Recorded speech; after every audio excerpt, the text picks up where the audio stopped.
ഇത് mass Motors Manjappura. നമ്മുടെ ഹീറോൻ്റെ passion plus ആണ് വണ്ടി. വണ്ടിക്ക് നമുക്ക് നിലവിൽ കംപ്ലയിൻറ്റ് എന്ന് പറഞ്ഞാൽ വണ്ടി ഓയിൽ കുറയുന്നുണ്ട്, അതായത് പുകയുടെ പ്രശ്നമുണ്ട്.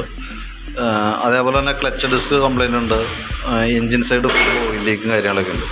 അപ്പോൾ നമ്മൾ പുകയുടെ ഒരു കംപ്ലയിൻറ്റ് ചെക്ക് ചെയ്യാനായിട്ട് നമ്മൾ അതിൻ്റെ സിലിണ്ടറിൻ്റെ ഭാഗം ഹെഡ് സിലിണ്ടറിൻ്റെ ഭാഗം നമ്മൾ അയച്ചിട്ടുണ്ട്. എൻജിൻ്റെ ഹെഡിൻ്റെ സിലിണ്ടറിൻ്റെ ഭാഗം നമ്മൾ അയച്ചത്. അപ്പോൾ അഴിച്ച് നോക്കുമ്പോൾ എനിക്ക് തോന്നുന്നു ഇത് ഒരിക്കൽ സിലിണ്ടർ ബോർ ചെയ്തതാണ്. കാരണം നമ്മൾ കിടക്കണ പിസ്റ്റണൊക്കെ ഓവർ സൈസ് പിസ്റ്റണാണ് വന്നേക്കണേ.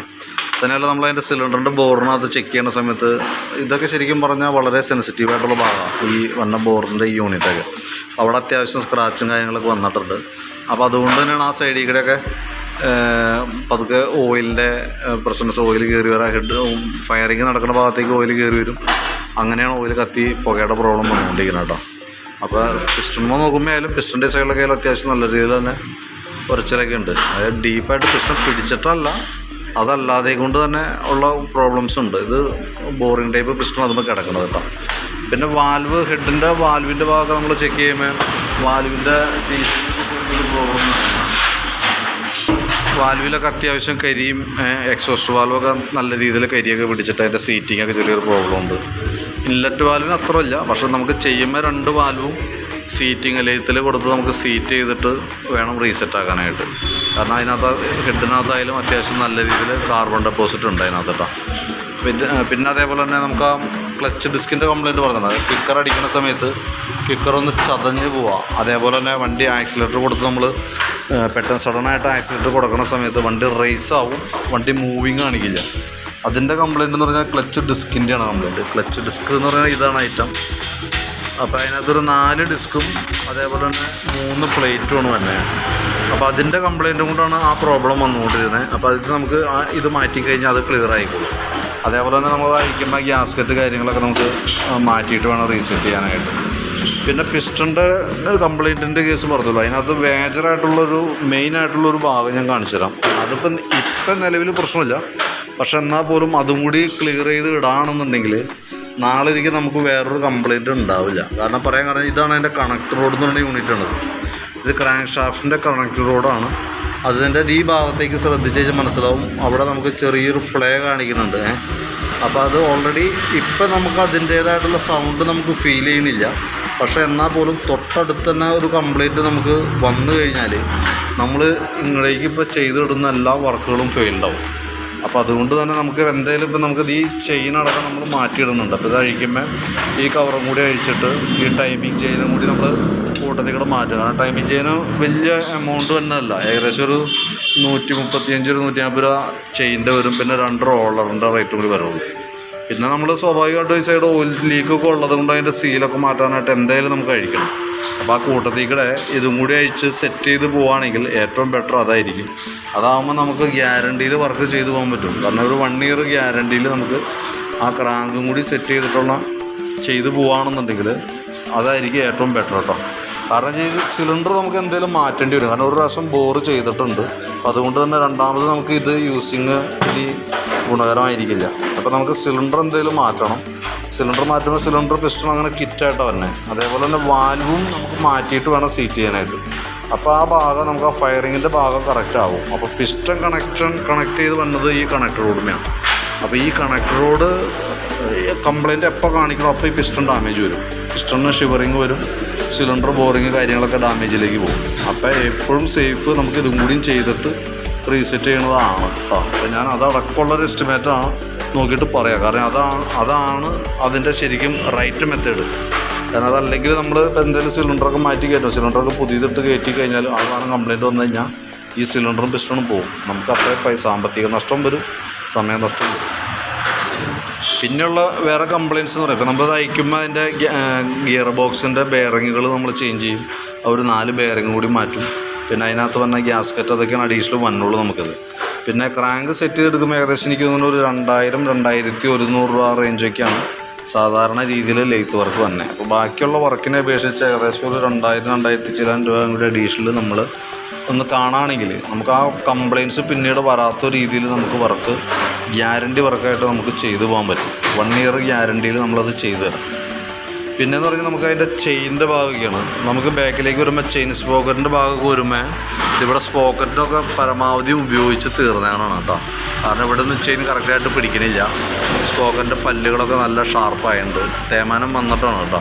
അപ്പോൾ നമുക്കത് ചെയിൻ്റെ കേസും കൂടിയൊക്കെ എസ്റ്റിമേറ്റിൽ പെടുത്താം.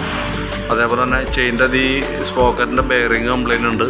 പിന്നെ ബാക്ക് വീലിൻ്റെ ബെയറിങ് നമ്മൾ വണ്ടി ടെസ്റ്റ് ഡ്രൈവ് നടത്തിയിട്ട് വന്നപ്പോൾ നമ്മൾ ചെറിയൊരു ഷെയ്ക്കിങ് കാണിച്ചു തന്നായിരുന്നു.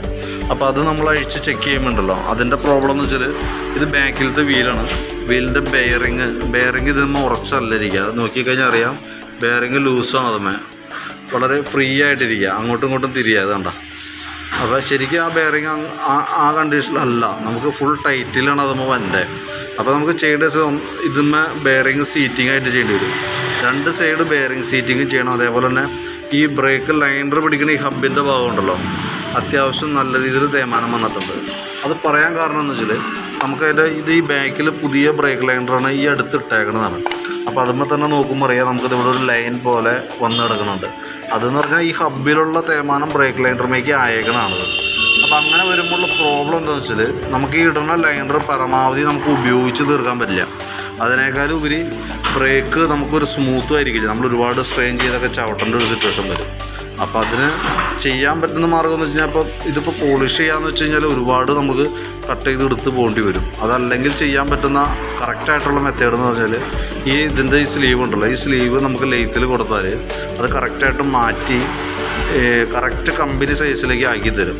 അതിൻ്റെ അളവ് വരുമ്പോൾ 131 mm ആണ് ശരിക്കും ഈ ബോറിൻ്റെ ഈ വണ്ണ ഡ്രമ്മിൻ്റെ അളവ്. ആ കറക്റ്റ് ഇതിപ്പോഴത്തെ തേയ്മാനം വന്നു പോയതുകൊണ്ട് 131 എന്നുള്ളത് കുറഞ്ഞു പോയിട്ടുണ്ടാവും. അപ്പോൾ എന്ന് വെച്ചാൽ ഇത് മാറ്റി ഇത് ലെയ്ത്തിൽ കൊടുത്തു കഴിഞ്ഞാൽ കട്ട് ചെയ്ത് അത് മാറ്റി ക്ലിയർ ചെയ്ത് തരും. അതേപോലെ തന്നെ ഈ ബെയറിങ്ങിൻ്റെ ഭാഗം സീറ്റിങ് ചെയ്തിട്ട് അഡീഷണൽ അതിൻ്റെ സീറ്റ് കൊടുത്ത് സീറ്റിങ് ചെയ്ത് കറക്റ്റ് പ്ലേ ഇല്ലാത്ത രീതിയിലേക്ക് ആക്കി തരും. അപ്പോൾ ഈ വീൽ ബെയറിങ് മാറണം.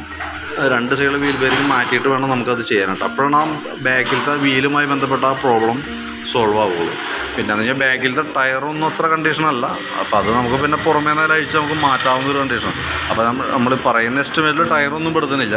ഇമാതിരി വർക്കുകളൊക്കെ ഞാൻ അതിനകത്തേക്കൊന്ന് ആഡ് ചെയ്തിട്ട് അതിൻ്റെ ഒരു എസ്റ്റിമേറ്റ് തരാം നിലയിൽ കേട്ടോ. പിന്നെ നമുക്ക് അതിൻ്റെ പറഞ്ഞത് ഫ്രണ്ട് ഫോർക്കിൻ്റെ സൈഡൊക്കെയാണ്. കോൺസെപ്റ്റൊക്കെ അത്യാവശ്യം ചെറുതായിട്ട് ഒരു അടിയും കാര്യങ്ങളൊക്കെ ഉണ്ട്. അപ്പോൾ നമുക്കൊന്ന് ഞാൻ അതിൻ്റെ ഫ്രണ്ട് ഫോർക്കും കൂടി നമ്മൾ അഴിച്ച് ചെക്ക് ചെയ്യുന്നുണ്ട്. ഫ്രണ്ട് ഫോർക്കിൻ്റെ എന്ന് പറഞ്ഞാൽ ചെറിയൊരു ഇതാണ് അതിൻ്റെ ഫോർക്ക് അസംബ്ലി.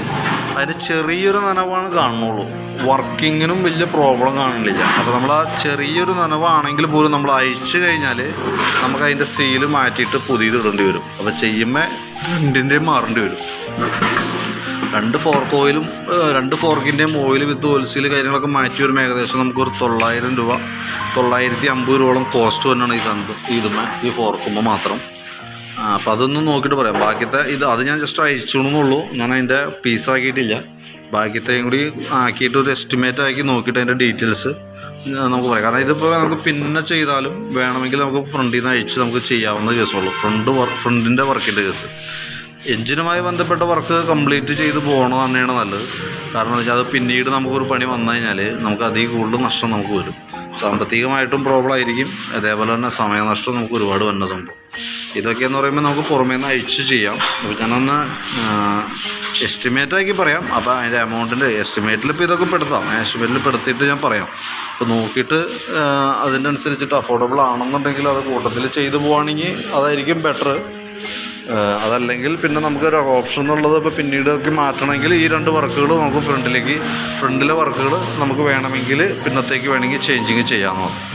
കോൺസെപ്റ്റ് എന്ന് പറയുന്നത് ഇവിടെ വന്ന പീസ് അതും കൂടി ഇപ്പോൾ ഫ്രണ്ട് നമ്മൾ ഫോർക്കിൻ്റെ കേസൊക്കെ അഴിച്ച് ചെയ്യണമെന്നുണ്ടെങ്കിൽ ഇതും കൂടി നമ്മൾ കൂട്ടത്തിൽ ചെയ്തു പോകണം. കാരണം എന്താ വെച്ച് കഴിഞ്ഞാൽ എന്നാലാണ് ആ ഫ്രണ്ട് വർക്കിൻ്റെ കേസ് കറക്റ്റായിട്ട് പോകുള്ളൂ. പിന്നെ നമ്മളത് ചെയ്യുന്ന സമയത്ത് അതിൻ്റെ കാർബറേറ്ററൊക്കെ ഫുള്ളായിട്ട് അഴിച്ച് ക്ലീനിങ് കാര്യങ്ങൾ ചെയ്യും.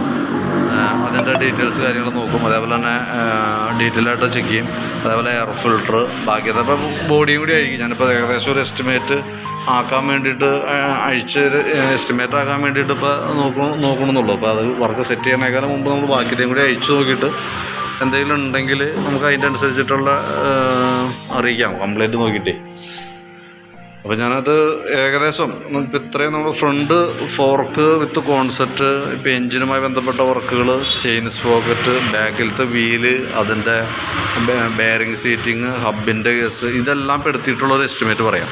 അപ്പോൾ അതിനകത്ത് ഏകദേശം ഒരു ധാരണ കിട്ടാനുണ്ടോ. അപ്പോൾ കറക്റ്റ് ആവണമെന്നില്ല, എന്നാലും വലിയ വ്യത്യാസമില്ലാത്ത രീതിയിലേക്ക് നമുക്കൊരു എസ്റ്റിമേറ്റ് പറയാൻ പറ്റും. അത് നോക്കാം. അതിന് ശേഷം നോക്കിയിട്ടൊന്ന് റിപ്ലൈ ഇടാം. അതനുസരിച്ചിട്ട് വേണം നമുക്ക് വർക്ക് മുന്നോട്ട് കൊണ്ടുപോകാനായിട്ട്. അപ്പോൾ എസ്റ്റിമേറ്റ് ഞാൻ വാട്സാപ്പിലേക്ക് ഇട്ട് തരാം. അപ്പോൾ നോക്കിയിട്ടൊന്ന് പറയണേ.